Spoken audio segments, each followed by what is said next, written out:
Take for example the Kali Sindh river. It originates in the Vindhya range in Dewas district of Madhya Pradesh. It flows for about 550 kilometers and joins the Chambal river. The Chambal river flows for about 1000 kilometers and joins Yamuna near Etawah district in UP. And Yamuna finally joins the Ganga river at Prayagraj. So Kali Sindh is a smaller river, Chambal is an intermediate river, and Yamuna is the large river. The condition of the smallest stream will be having a bearing on the health of the larger stream, that is health of the next order stream it joins. Therefore, every order of stream is important. If you want to improve the health of a river, start from the first order upstream. All these smaller rivers ultimately merge together with the large river downstream. Spring-fed rivers in the upper Himalaya bring in fresh water to the large rivers in the entire Ganga alluvial plain. Rivers and their connected landscapes are the fluvial heritage. Rivers and their connected landscapes, they are part of our natural heritage. They have taken millions of years to evolve, and they have come to their current forms and shapes with thousands of years of natural action. With the upsurge of Himalayas about 35 million years back, a vast depression was made between the peninsular region and the Himalayas. This depression was filled with sand and clay from Ganga and many of its tributaries. Therefore, a vast reservoir of fresh water was built layers by layers in the form of large aquifer systems beneath the Ganga alluvial plain where we are standing today. The aquifer systems of the Ganga basin are the biggest storehouse of groundwater in the world.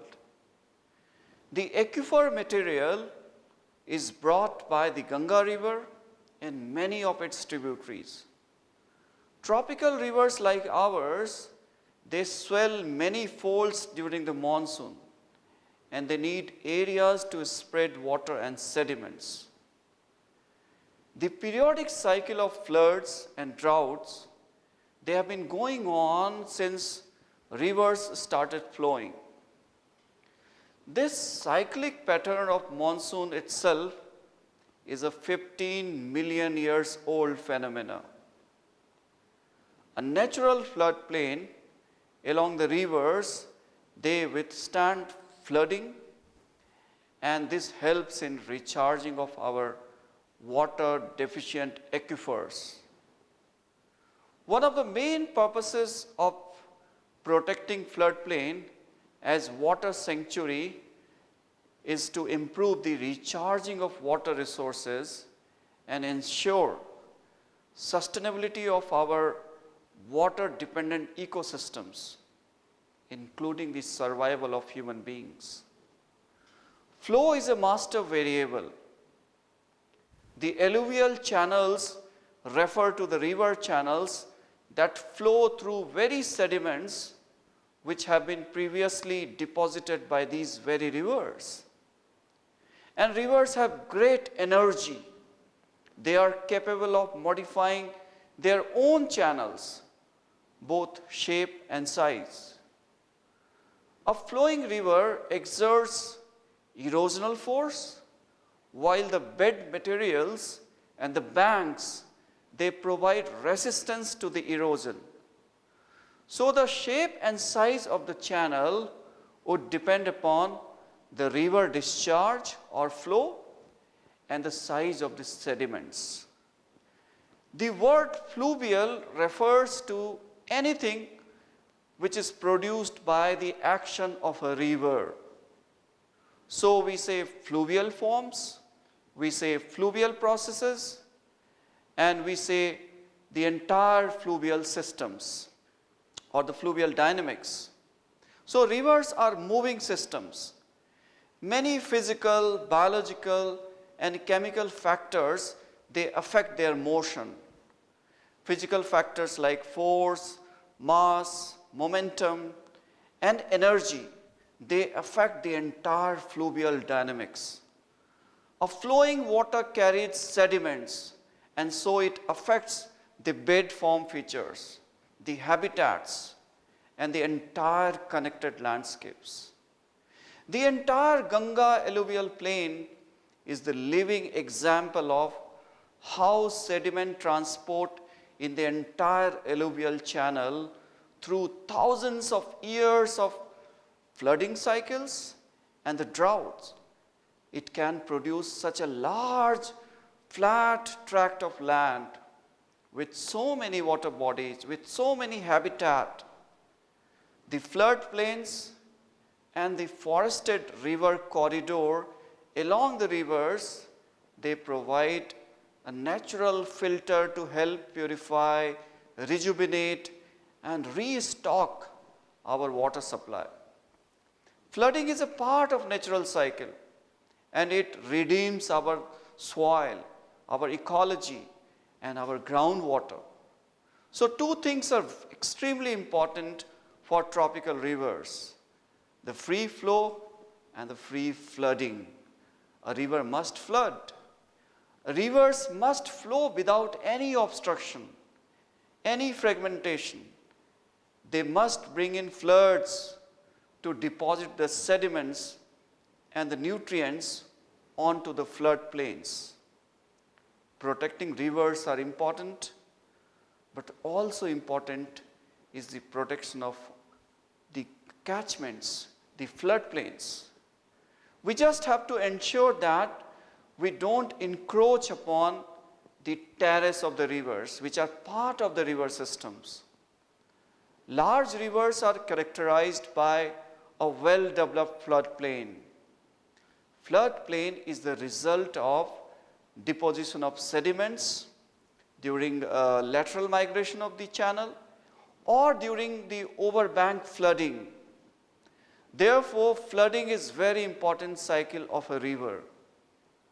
The flow will also govern how the sediment is deposited, and this further contributes to the type of habitat which is designed and made available to different types of aquatic biota. There are three different types of bed forms: mud, riffles and pools, and they provide suitable living space to the aquatic organisms.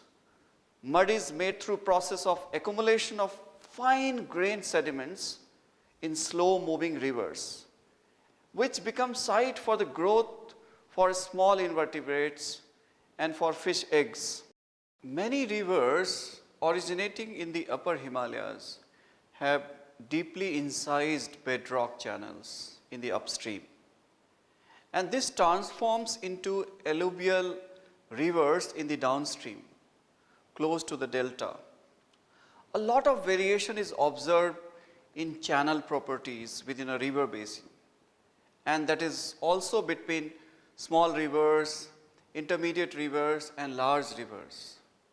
And these variations are due to varying bed material and grain size, channel slope topography, channel width and depth, stream discharge and flow velocity. They also play a major role.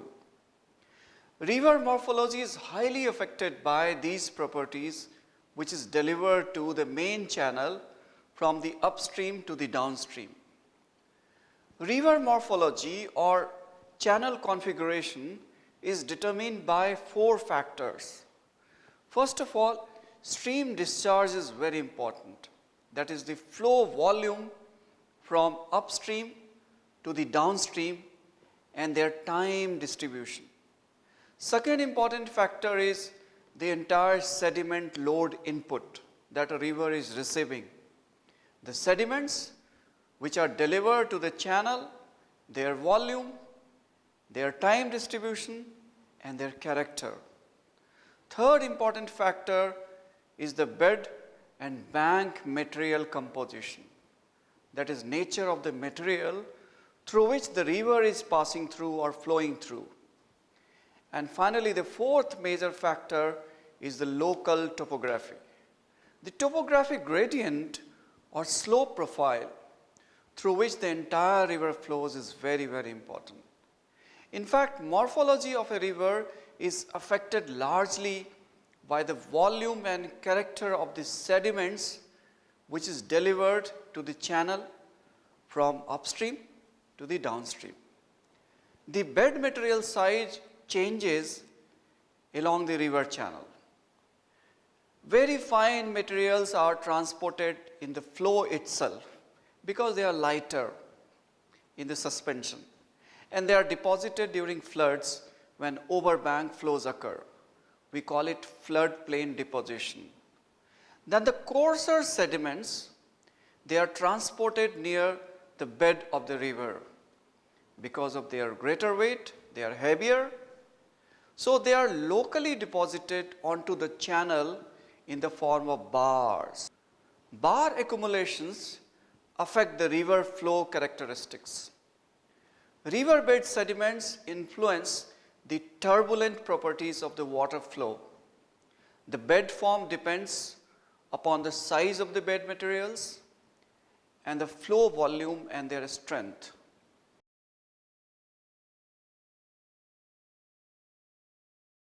Thank you so much.